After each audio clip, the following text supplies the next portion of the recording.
ជំរាបសួរពុកម៉ែបងប្អូនទាំងអស់បាទថ្ងៃនេះខ្ញុំបាទគូសារ៉ាត់មានជាប្រភេទម៉ាស៊ីនពូអស់បង្ហាញពុកម៉ែបងប្អូនមានពុកម៉ែបងប្អូនណាតម្រូវការជាប្រភេទម៉ាស៊ីនពូអស់គឺមានបាទប្រភេទຂະຫນាតកដាលຂະຫນាតធំហើយនិងຂະຫນាតទូចបាទអានេះគឺຂະຫນាតធំបាទនេះຂະຫນាតធំតែនៅអាមកតង់ទៀតយើងប្រើជាមួយម៉ាស៊ីនគឺធំជាងនឹងពុកម៉ែបងប្អូនប្រភេទនេះគឺយើងអត់បានប្រើសេពៀនទេគឺយើងប្រើកាប់លុនតែប្រភេទនេះគឺយើងអាចពុះបាន4ទឹកចុះក្រោមបាទទូចនេះយើងអាច3ទឹកឬក៏2ទឹកកន្លះហើយចុះក្រោមបាទពុកម៉ែបងប្អូនបើចង់បានຂະຫນាតធំនេះຂະຫນាតយក្សអានឹងຂະຫນាតយក្សបាទ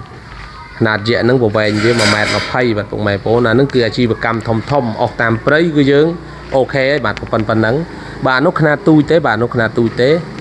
តែយើងប្រើបានដូចគ្នាពុកម៉ែបងប្អូនបាទហើយជាប្រភេទនេះអានេះធន់ធំអានឹងធន់ធំបាទប្រភេទនេះធន់កដាលបាទធំនេះធំ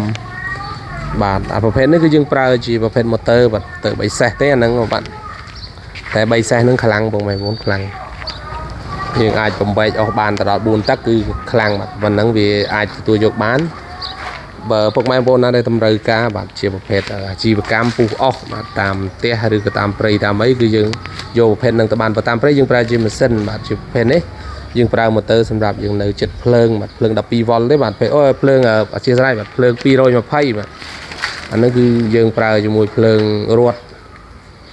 អត់ប្រមាណទេបាទពុកម៉ែបងប្អូនយើងគ្រាន់តែដតឌុយបាទដតឌុយទៅវាវិលទេបាទអត់បាត់សលេងអត់លឺទេបាទមកល្មមបាទអានេះគឺវាអត់ចេះទួងខ្សែពៀនអត់ចេះអីទេបាទពេលនេះគឺយើងដតភ្លើងទៅយើងបញ្ជាវាបានហើយអានេះតែជា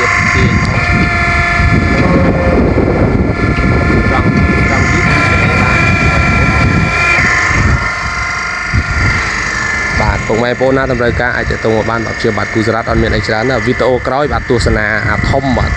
វីដេអូក្រោយគឺមានអាធំបាទបញ្ចេញអាធំពុកម៉ែបងប្អូនបញ្ចេញអាຂະຫນាតយក្សហ្នឹងគឺយើងប្រើជាម៉ាស៊ីនបាទព្រោះគាត់កំងយកទៅដាក់នៅក្នុងព្រៃបាទពុះអស់ព្រៃបាទអស់ព្រៃយើងដឹងស្រាប់ហើយបាទមានដើមធំហើយនឹងដើមក្រាក់ដើមអីចឹងវាត្រូវការយកប្រភេទហ្នឹងបានទៅរួចបាទពុកម៉ែបងប្អូនប្រភេទហ្នឹងគឺយើងប្រើជាម៉ាស៊ីនម៉ាសុតបាទនៅតាមផ្ទះយើងប្រើជាប្រភេទប្រើភ្លើង220បាទខ្ញុំបាទអត់មានអីច្រើនទេបាទសូមអរគុណពុកម៉ែបងប្អូនបាទជួយគាំទ្របាទស្នាដៃពុកម៉ែទាំងអស់គ្នាបាទសូមអរគុណសូមគោរពលា